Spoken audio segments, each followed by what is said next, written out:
Selamat menjalankan ibadah sholat maghrib bagi Anda yang berada di wilayah DKI Jakarta dan sekitarnya. Dialog kembali kami lanjutkan. Saya langsung ke pengamat politik, Pak Dodi. Kami ingin tahu, meskipun secara langsung seperti itu, Surya Paloh mengatakan bahwa 1, 2, 3 itu bukan peringkat. Poinnya semuanya sama, baik itu Anies, kemudian Andika Perkasa maupun Ganjar Pranowo. Tapi Anda membacanya seperti apa? Tiba-tiba yang tadinya didukung 13 DPW dimasukkan ke posisi kedua dalam pengumuman tersebut, nama Andika Perkasa, Pak Dodi.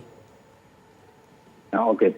Ya, yang pertama kita melihat Rakernas itu yang menyodorkan 3 nama itu kan seperti konvensi ya, jadi membuka peluang atau ruang demokrasi di Nasdem sehingga kemudian tokoh-tokoh yang berada di luar partai itu bisa masuk. Ini sebuah langkah yang positif. Tetapi kemudian ketika sampai pada penentuan peringkat yang kemudian juga diklaim itu bukan peringkat, dan kemudian saya kira saya dengar dari pernyataan Pak Joni Plate yang mengatakan bahwa ini nanti belum tentu urutan itu bagaimana nanti akan dipilih oleh partai. Nah di sana berarti saya kira ini kita bisa melihat adalah proses penjaringan, penjajakan yang itu nanti akan ditawarkan dan akan dilihat, dan itu saya kira memang belum sebuah langkah akhir, tetapi dia hanya sekedar membuka ruang dialog, membuka ruang publik. Jadi dalam satu sisi ini bisa kita lihat sebagai proses rekrutmen yang relatif terbuka dan demokratis, dan itu bagus. Kemudian yang kedua saya kira ini juga sebagai sebuah proses kampanye ya. Nah, karena di sana kemudian Nasdem dengan Rakernas dan menyebutkan nama itu bisa masuk ke panggung percakapan nasional. Dan kemudian bisa menjangkau banyak tokoh dan kemudian juga bisa menjangkau publik. Urutannya kemudian di sana memang diamankan saya kira karena nanti ada sejumlah faktor yang akan menentukan mana yang nanti akan didukung dan diberi tiket partai Nasdem. Gitu Pak. Pak Dodi, Anda melihat peluang dari Jenderal Andika Perkasa bagaimana? Karena ada pihak yang menilai Andika Perkasa kalah pamor dengan Ganjar, kalah pamor dengan Anies Baswedan. Bisa dilihat seperti itu. Bahwa ini, tetapi kemudian kan selama sejauh ini panggung itu memang bukan panggung yang disediakan untuk tentara. Panggung yang disediakan oleh tentara itu dengan ini adalah jabatannya dengan isu-isu kemiliteran, keamanan dan seterusnya. Sementara panggung pemilu itu nanti lebih luas dari itu dengan isu yang lebih banyak.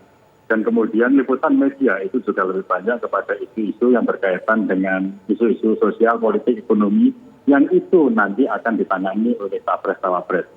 Jadi dalam derajat tertentu kita maklum bahwa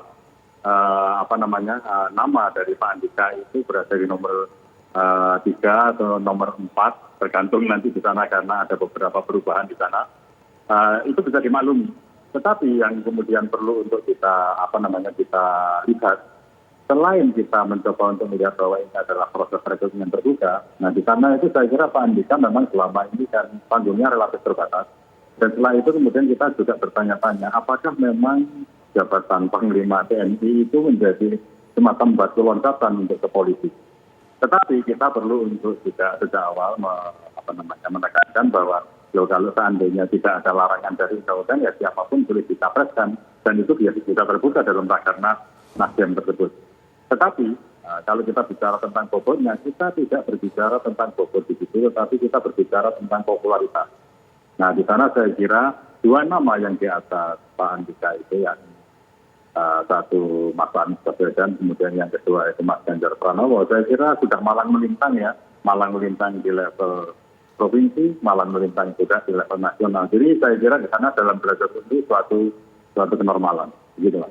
Pak Effendi, kami ingin tahu dari 3 nama yang sudah diumumkan ini apakah nanti ada mekanisme untuk mengkerucutkan sehingga terpilih 1 nama menjadi bakal calon presiden?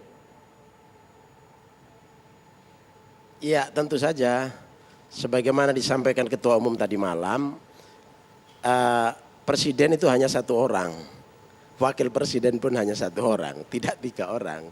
Sehingga dari 3 nama ini mereka kemudian kita sosialisasikan melalui instrumen partai sampai ke bawah, nanti dilihat mana yang lebih dikendaki oleh rakyat, popularitasnya, elektabilitasnya, elektabilitasnya. Nah tentu saja nanti setelah itu mengerucut kepada 1 orang. 3 orang ini ditawarkan kepada publik. 2 sipil, punya pengalaman gubernur. secara akademik bisa diketahui latar belakangnya. Yang satu militer, negara ini juga membutuhkan keamanan, membutuhkan pertahanan, membutuhkan aman seluruh wilayah kita. Jadi perspektif keamanan itu juga penting gitu, dan figur yang berlatar belakang itu kita tawarkan kepada publik. Nanti gimana respon publik? Nasdem sebagai partai inklusif, partai terbuka, membuka kepada seluruh putra-putri bangsa yang baik, yang cocok untuk menjadi pemimpin negara. Bukan pemimpin Nasdem ya, bukan pemimpin partai, tapi ini pemimpin negara. Jadi Nasdem tidak berpikir eksklusif, harus kadernya, harus orangnya, harus dari dalam.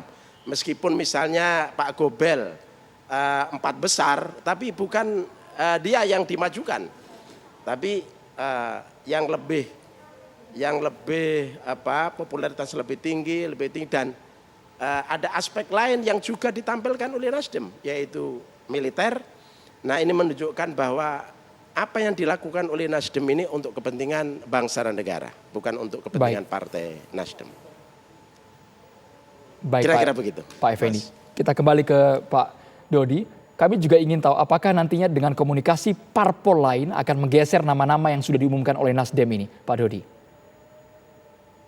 Saya kira kalau kita melihat dunia realnya ya, nanti tiket untuk menjadi capres dan cawapres itu kan dipegang oleh partai. Hanya partai yang boleh menominasikan kandidat capres dan cawapres. Nah, kemudian kalau kita melihat proporsi suara dari Nasdem, saya kira Nasdem harus berkoalisi dengan partai lain. Nah, itu adalah faktor lain, sehingga nanti urutan ataupun nama-nama yang muncul di dalam rakernas ini dan kemudian disosialisasikan sebagaimana tadi disampaikan oleh Pak Effendi Hoiri, saya kira nanti juga harus dinegosiasikan dengan partai lain yang dalam koalisi. Karena kan nggak mungkin hanya menyorongkan kandidat yang diusulkan oleh satu partai, kemudian partai lain itu akan segera menerima.